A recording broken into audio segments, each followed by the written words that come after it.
I'm Amira. I'm Wilfred. Welcome back. And today our topic is The 10 steps of purchasing a home here in BC, more specifically in Vancouver. Yeah, so today we're going to talk you guys through the 10 steps to purchase a home in Vancouver. This is probably quite similar in other areas, but we're specific to Vancouver. So keep that in mind. And then we're going to go more into details in a part 2 video on strata documents and purchasing within a strata, because it is so popular here in Vancouver. And we do feel like it's important to kind of highlight those things, and there's so much information in it that we'll be doing that in a part 2. So stay tuned for that. Yeah. And let's get going. Step 1, do you want to announce that? Yeah, step number 1 is, it's sometimes step number 1 and 2 gets mixed up, but this is the way that we prefer, and is to talk with your mortgage broker or your bank. And the reason why is because you will be able to know how much you will be pre-approved for, and that's so important. Why? Because then you know what type of home you can purchase essentially. And also, it doesn't mean, like, let's say you qualified for $10 million home, doesn't mean you need to buy a $10 million home, right? You also need to analyze your lifestyle and your budget. Like, let's say if you like to travel a little bit here and there, go to Hawaii, go to Mexico, go to wherever you like to go, then so calculate that, and then potentially you can buy just a $9 million home instead, and then you can have like that extra room to live your lifestyle. Or comparatively, like getting approved for $1 million and choosing, $800,000. But yes. I like this idea that we can all enjoy our $10 million homes. I wouldn't complain about that. For sure, yeah. To be more realistic for the average person, yes, like Amira mentioned, let's say if you qualify for $1 million, and then you feel like, oh, this is how much I can qualify for, but that's the max, right? You don't need to go for the max. You just, like, especially in this market right now, where, like, of course we do a stress test like we talked about in our previous video, but it doesn't mean that you need to go that far. That being said, this is step number 1. Also, just to give you an idea, if you do need any professionals, I'll let Amira talk about that actually. Sure. Okay, so we're going to talk about our step number 2, and that's going to be hiring a real estate agent. So this is essentially you meeting with a couple of realtors and getting an idea of what you're looking for in a real estate agent and finding the right fit. So with that being said, typically we'll come over and just give you an idea of what this could look like. We'll show you our buyer's presentation. So it'll go over a lot of this information that we're talking about today, about the buying process. And then along the way as well, if you maybe don't have a mortgage broker already, or you don't have a moving company or anything like that, we do have, and this is what Wilfred was touching on a moment ago, is we do have people we can refer you to if you are interested. Inspectors, lawyers, like basically you come to us, you have access to all the resources that you need. Yeah, so we do obviously work in these transactions all the time, and so we're familiar and have a network of people that we're happy to refer you to, since it's not something people typically do on the day-to-day. That being said, if you've purchased before and you really liked who you've worked with, I always recommend you stick with them. I think that it's great. It builds up a lot of credibility with the people you've used before, and sometimes you can even get better deals if you use a mortgage broker multiple times or things like that. So moving on with that, we'll go through the presentation with you, answer any questions that you have, and then we will have a agency kind of relationship that we'll build there. And so we have a few forms that we go through with you, and basically it just shares with you how we're going to represent you, and creates some accountability and clarity around what your expectations can be of us, and then also creates that relationship where you choose to work exclusively with someone in a lot of situations. And that just allows us to commit more time to you and ultimately to have a little bit of a clear idea what you're looking for, because we work with you consistently. So that kind of wraps up our step 2. Going to step 3. Do you want to touch on that one? Yeah. Step number 3 is once we finish step 2, which is, again, establish what our relationship will be with ourselves or with your agent, then we analyze what you actually need and what you want. So what I mean by that is what are your musts and what are your wants, in the sense that must is like, for example, you have a family of 3, then you need probably minimum 2 bedroom. And let's say you have 2 cars, then you need probably 2 parking stalls. We do all that sort of analysis with you, as well as your wants. Like you want a jacuzzi, you want a tennis court, you want to be close to the SkyTrain, you want to be close to a certain neighborhood, all of that. And of course, some of the musts and the wants, we combine them, and the must will be there for sure. And then we add as much want within your budget without breaking the bank, right?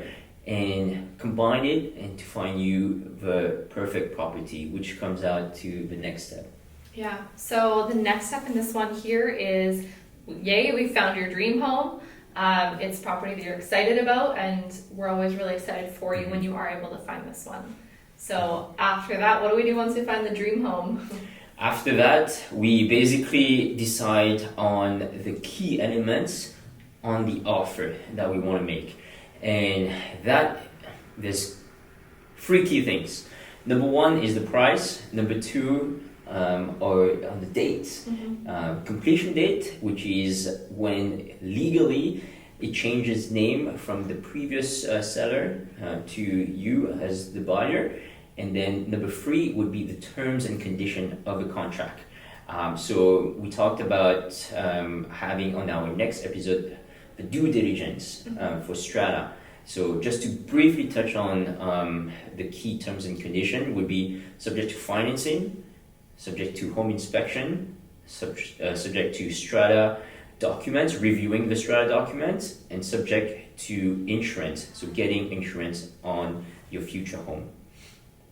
So that would be step number 5. And then once we figured all of that, we send the offer, we prepare the offer for you, we send it, and then based on that, we negotiate.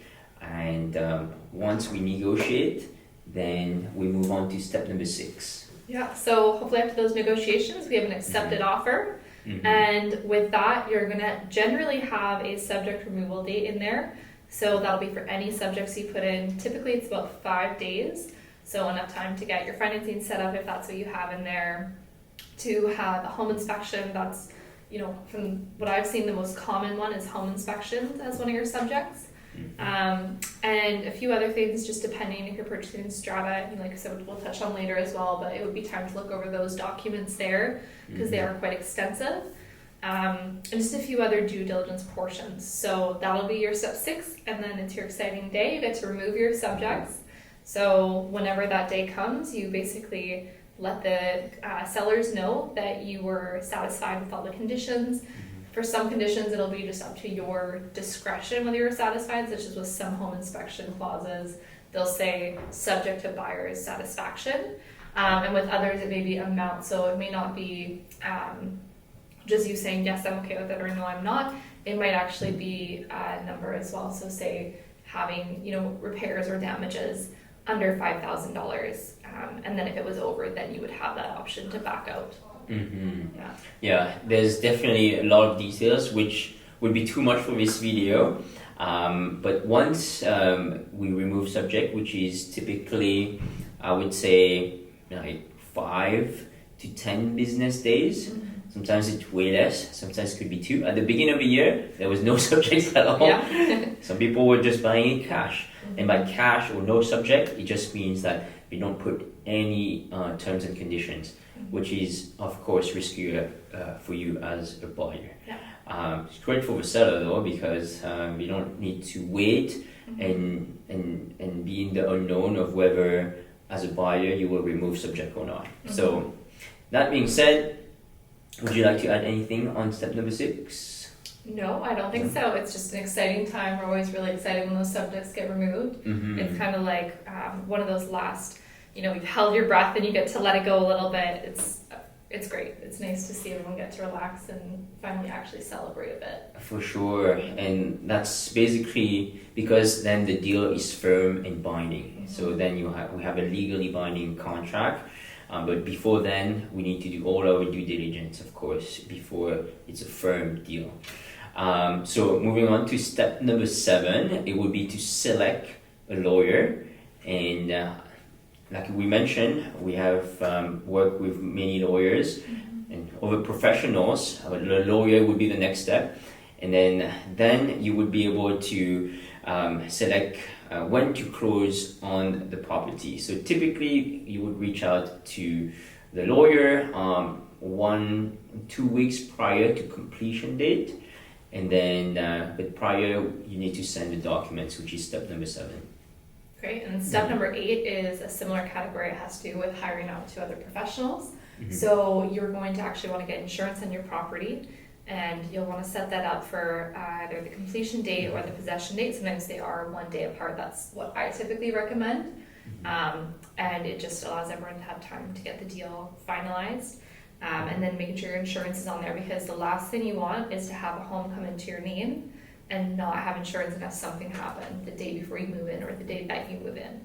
So that's a really important step to remember. And again, we can always refer you to other professionals if you would like some recommendations. And then another part of this is going to be making your moving arrangements.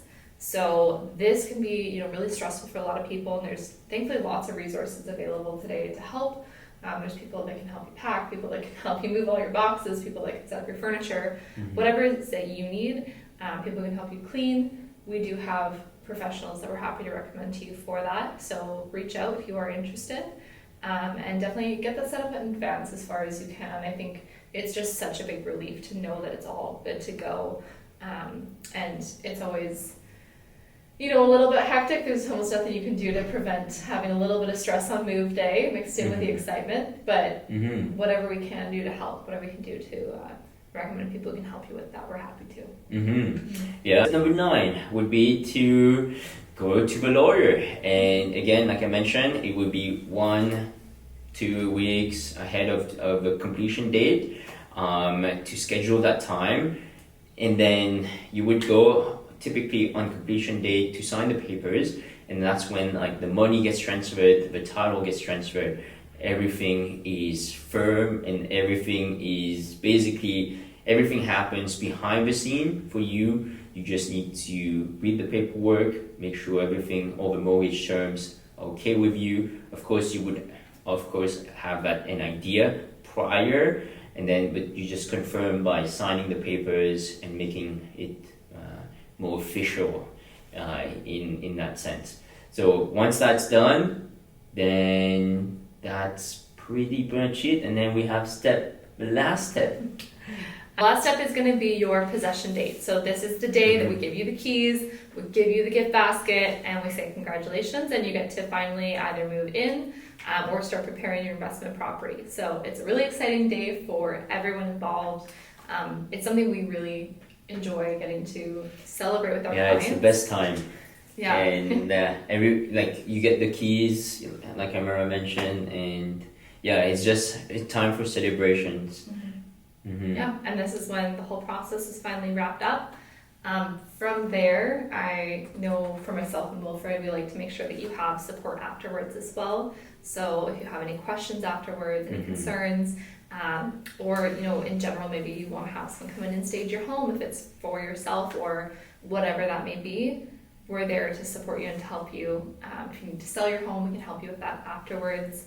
And ultimately just make sure that you have all the resources available to you. Yeah, that's a good point. And if you are an investor, we can also guide you towards finding tenants. Unfortunately, we're not able to directly help you to find a tenant, but we have resources. We can guide you towards how to choose a tenant, if you need a property manager. If you don't, what are the easy free steps, tools that are available that you can use? Of course, we can share that with you. Yeah. All right. Thank you so much for watching, you guys. And we are really excited for our part 2 of this video. Stay tuned. It's going to be on strata documents and other components to buying within a strata. Again, lots of information in that, and we're excited to share it with you soon. So yeah. Thanks for joining us. Thanks, and guys. See you next time. Okay, we'll see you later. Bye.